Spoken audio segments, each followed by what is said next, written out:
नमस्कार दोस्तों, आज हम शब्द विचार के बारे में अध्ययन करेंगे। शब्द दो प्रकार के बताए गए, मोटे तौर पर विकारी शब्द और अविकारी शब्द। जिनमें विकारी शब्द है उसमें आती है संज्ञा, सर्वनाम, विशेषण, और अविकारी शब्द है उनमें आते हैं अव्यय। तो सबसे पहले हम शब्द की परिभाषा के बारे में जानेंगे। शब्द की परिभाषा है दो या दो से अधिक वर्णों या अक्षरों के समूह है। दो या दो से अधिक वर्णों या अक्षरों के सार्थक समूह को शब्द कहते हैं। सार्थक होगा, यहाँ पे क्या होगा? सार्थक यानी उसका कोई अर्थ निकलना चाहिए, ठीक है।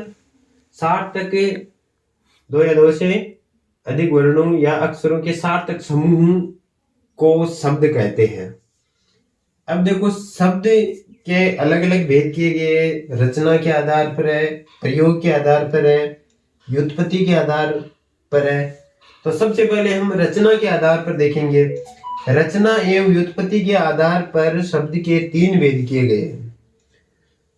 पहला है रूढ़ शब्द, दूसरा है यौगिक शब्द और तीसरा है योगरूढ़ शब्द। रूढ़ शब्द है, इसका मतलब है इनका कोई अन्य अर्थ भी नहीं होता है। रूढ़ शब्द होते हैं उनका कोई अन्य अर्थ नहीं होता है। जैसे देश हो गया, गाय हो गया, पेड़ हो गया, स्त्री हो गया, इनका कोई अन्य अर्थ नहीं होता है। देश देश ही है, गाय गाय ही है, पेड़ पेड़ ही है, स्त्री स्त्री ही है, ठीक है। इसी प्रकार यौगिक शब्द है, उनका अर्थ होता है दो या दो से अधिक शब्दों के योग से बनते हैं ये, और इनमें संधि, समास, उपसर्ग, प्रत्यय से ये बने शब्द है।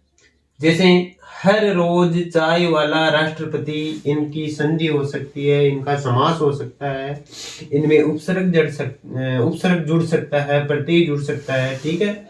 ऐसे शब्द होंगे उनको हम यौगिक रूढ़ शब्द की श्रेणी में रखेंगे, ठीक है। इसके बाद में 3 नंबर पर आता है योगरूढ़ शब्द। योगरूढ़ शब्द होते हैं वो अपने खंडों से यानी अपने टुकड़ों से उत्पन्न अर्थ को छोड़कर अन्य अर्थ ग्रहण कर लेते हैं।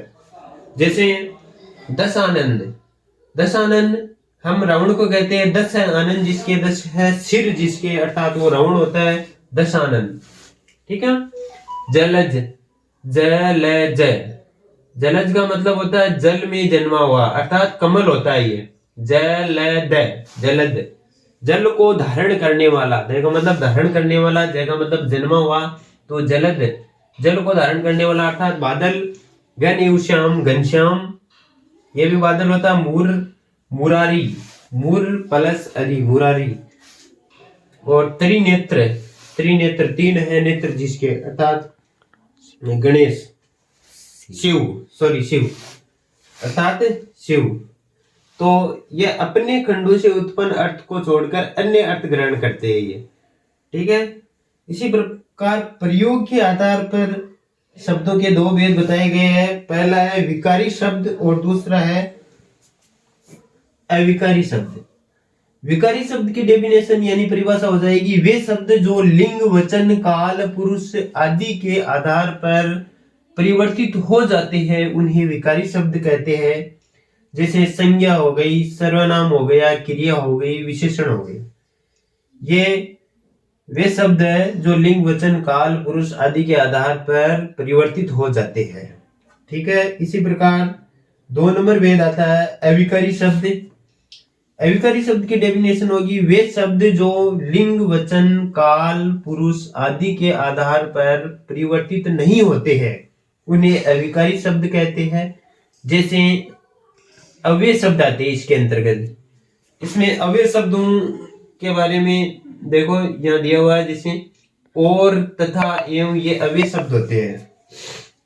इनमें लिंग, वचन, काल आदि के आधार पर कोई भी प्रकार का परिवर्तन नहीं होता है। और उत्पत्ति के आधार पर शब्दों का वर्गीकरण है तत्सम, तद्भव और देशज और विदेशी शब्दों के रूप में। और अर्थ के आधार पर शब्दों का वर्गीकरण है एकार्थी शब्द, अनेकार्थी शब्द, पर्यायवाची शब्द और विलोम शब्द। इसी प्रकार शब्दों का वर्गीकरण किया गया है। नमस्कार दोस्तों, आगे हम अब एक एक टॉपिक लेंगे। जैसे सबसे पहले हम संज्ञा को लेंगे, ठीक है।